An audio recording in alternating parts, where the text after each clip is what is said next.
Good morning mga idol, Tapak Farmer po. Magtanim tayo ng inyog.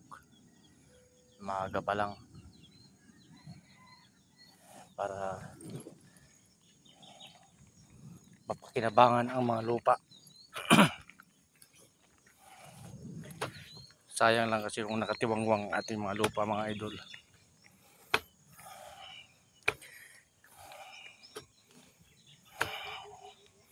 Pagdating na 5 taon, makikita mo meron ka ng aanihin na inyog, buko.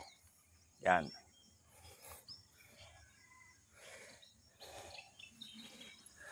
Yan, marami na tayong natanim mga idol. Yan na sila. Nakahilera na.